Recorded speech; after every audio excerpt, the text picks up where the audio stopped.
Assalomu alaykum hammaga. Bugungi videomizda sizlar bilan Python nazorat tuzilmalari haqida gaplashamiz.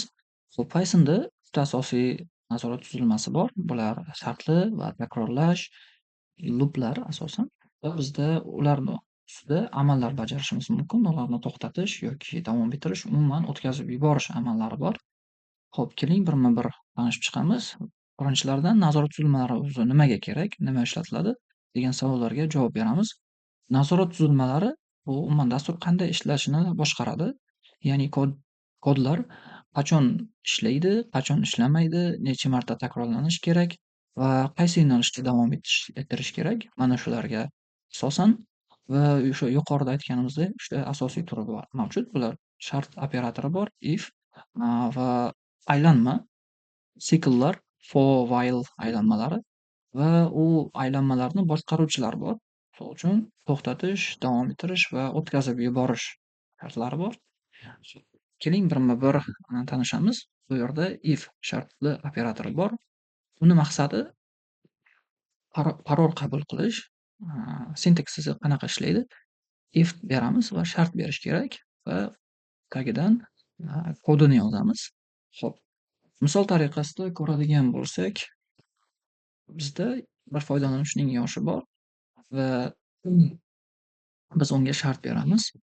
Deylik, bizga shartimiz shunaqaki, yoshi 18 yoshga teng yoki yuqori bo'lishi kerak. O'shanda biz unda siz voyaga yetgansiz deb o'sha dasturimizda chiqaramiz javobni. Hozirgisida chiqmaydi javob. Chunki 17 yosh bu shart bajarilmadi. Deylik, bu narsani 25 yosh qo'ysak, siz voyaga yetgansiz deb chiqaradi shartimiz. Xo'p, buni natijasi qanaqa ishlaydi? Agar shartimiz true bo'lsa ishlaydi, agar false bo'lsa ishlamaydi. Agar biz yana bitta shart qo'shmoqchi bo'lsak, unda biz else degan operatordan qo'shamiz, kuzatamiz. Xo'p, unda bizda deylik, o'sha tepada yuqorida yozganimizdek 17 yosh ishlamaganda bu safar ishlaydi, chunki biz else degan qo'shimcha qo'shdik.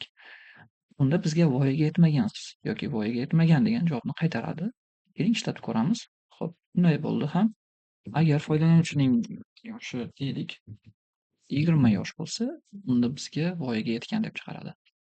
Xo'p, yana ko'p shartli operatorlar bor. Bunda if, else deb ishlatsak bo'ladi. Bunda bir nechta shartni tekshirish uchun ishlatiladi. Deylik, bir talabalar bor, ular imtihondan o'tishgan va har bir bahosini tekshirish uchun foydalanuvchini shart beramiz. Bahosi 90 dan yuqori bo'lsa yoki teng bo'lsa A qo'yamiz yoki grading bu B olish uchun u albatta bahosi 80 dan teng bo'lishi kerak yo yuqori va C olish uchun uning bahosi 70 yoki undan yuqori bo'lishi kerak. Umuman bo'lmasa unda o'tmagan yoki past baho olgan bo'ladi.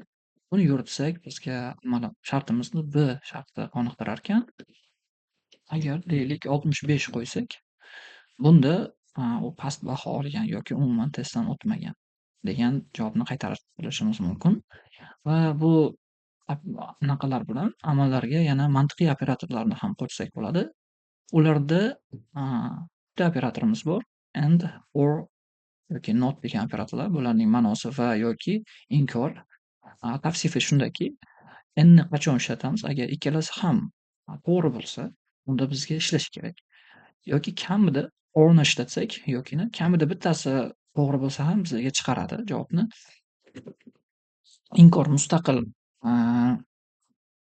natijani tekshirish uchun o'zgartiriladi. Xo'p, teskarisiga o'zgartiradi. Xo'p, bunda qanaqa ishlaydi? Buni hozir birma-bir ko'rib chiqamiz. Misol uchun shart qo'ydik. Deylik, foydalanuvchining ma'lumotlari ko'p. Uni yoshi bor bizda va uni talabalik haqida ma'lumoti bor va uning yoshi 25 yosh va u talaba va bizning shartimiz u yoshi katta bo'lishi kerak, 18 yoshdan va talaba bo'lishi kerak. O'shanda biz chegirma bera olamiz. Bunda yuritganimizda chegirma bor deb dasturimiz chiqaradi. Agar deylik uning yoshi 17 yosh bo'lsa, unda bizda ishlamaydi. Buning yechimi yoki degan operatorni qo'shamiz. Unda bizda ishlay boshlaydi. Xo'p, endda deylik not mustaqil operatorini qo'shsak va bizda bu narsa false bo'lsa, talaba bo'lmasa, bunimiz 25 yosh bo'lsa, albatta bizga chegirma beradi. Chunki not operatori buni teskarisini qilyapti. Talabani teskarisi bu talaba emas. Ya'ni shartni bajartiryapti. Xo'p, bajartiryapti bu yerda. Bunda bizga chegirma beryapti. Mana shunaqa. Xo'p, bizda for sikli bor. Loop for aylanmasi qanaqa ishlaydi? Bu maqsadi ma'lumot ustida aylanish yoki aylanma amaliyotini bajarish. Ko'pincha list, tuple, set va dictionary bilan ishlatiladi. Birinchi misolimizda oddiyroq misol range beramiz. Range bu oraliq. Mana shu 10 soniga yetguncha bizga aylanadi.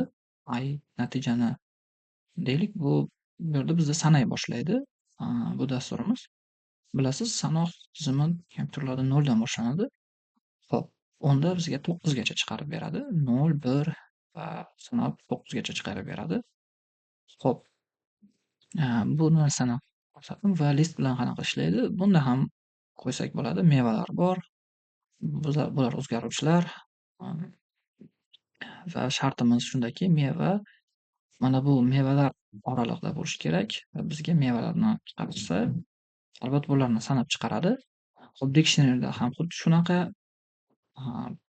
Biz foydalanuvchi ma'lumotlarini qo'yamiz va kalit va qiymat bu talabaning ma'lumotlari va bizga chiqaradigan qismi uning ma'lumot programmamizda, umuman dasturimizda chiqaradigan ma'lumotlar bo'ladi.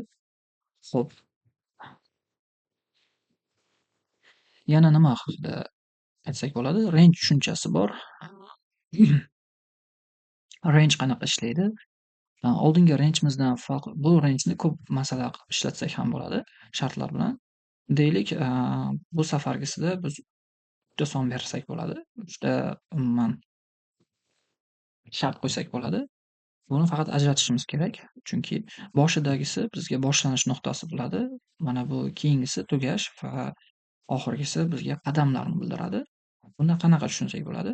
1 dan boshla va 10 gacha olib kel, lekin har birdan keyin 2 ta qadamdan oshir degan tushunchani hosil qilsak bo'ladi. Buni yuritsak, bizda qanaqa yuryapti?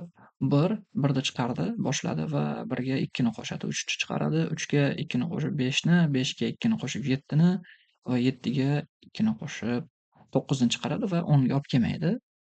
Chunki 9 dan oshib ketadi. 2 ni qo'shsak 11 bo'ladi. Shunaqa. Va o'zi mana bu 10 ni umuman chiqarmaydi mana bunaqa shartlarda. Va keyingisi bu while shart bajarilguncha ishlaydi. Bu while loop'i. Buni qanaqa tushunsak bo'ladi?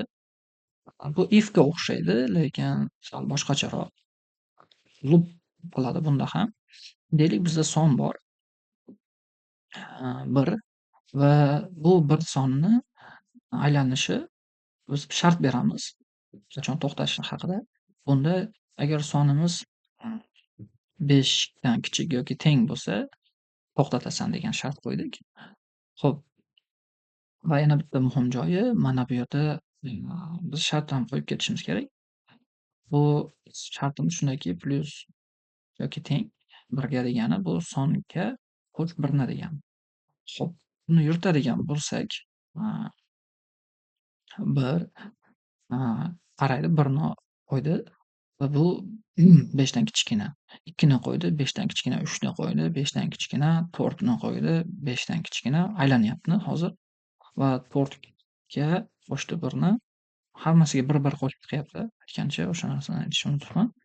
Va 4 ga 1 ni qo'shdi, 5 bo'ldi va teng bo'ldi. Qoniqtirildi bu shart va 5 ga 1 ni qo'shdi 6 va 6 ni olib kelganda bu shart bajarilmadi. O'shandan keyin to'xtaydi. Yana muhim narsa, mana bu narsani ishlatishingiz kerak. Agar ishlatmasangiz, bu infinite loop bo'lib qoladi, cheksizlik aylanmasi bo'lib qoladi. Xo'p, buni qayerda ishlatsak bo'ladi? Real misollardan juda mashhuri bu parollar. Xo'p, buni yuritadigan bo'lsak, asl parolimiz mana bunaqa raqamli. Agar biz tizimga kirmoqchi bo'lsak, loopni bajaramiz. Deylik, 1, 2, 3 qildik parolni va yuritsak, bu noto'g'ri chiqariladi. Ishlamaydi. Agar parolni o'zini tersak, hop, tizimga kirdingiz degan javob chiqaradi. Hop, mana shunaqa va yana bitta narsa break, continue, pastga o'tishdan oldin assignment va comparison operatorlarini tushunib olishni tushuntirib ketaman bu yerda. Qanaqa ishlaydi? Bu bitta tenglik belgisi bu qiymat berish qiymat berish ma'nosini bildiradi. 2 tenglama qo'ysak bu tenglikni tekshirish, taqqoslash bo'ladi to'g'rirog'i. Mana shu narsani bilishingiz kerak. Hop, bu yerda break bu to'xtatish, umuman aylanma butunlay to'xtatiladi. Misol uchun, for loop'ini olsak va 10 gacha bo'lgan sonlarni chiqarish kerak, lekin biz shart qo'yapmiz. Ayimiz mana bu 5 ga teng bo'lguncha ishla deymiz va biz nima qilyapmiz? Mana shu shart bajarilganda to'xtatamiz. Xo'p, qanaqa ishlaydi? 1, 2, 3, 4 gacha keldi va 5 olib kelganda уже 5 ni chiqarmaydi. 4 ga уже to'xtatadi. Agar biz 5 ni olmasdan davom ettirmoqchi bo'lsak, continue deb qo'yamiz. Unda bizga mana bunaqa qilib chiqaradi. Unda 5 yo'q уже. Xo'p, keyingisi unda past. Umuman bizga farqi yo'q. 5 ni ham chiqarib beravergan. Shartni o'zi inobatga olmaymiz desak, unda bizga hammasini chiqarib beradi. Mana shunaqa bugungi darsimiz. Keyingi videolarda ko'rishguncha rahmat.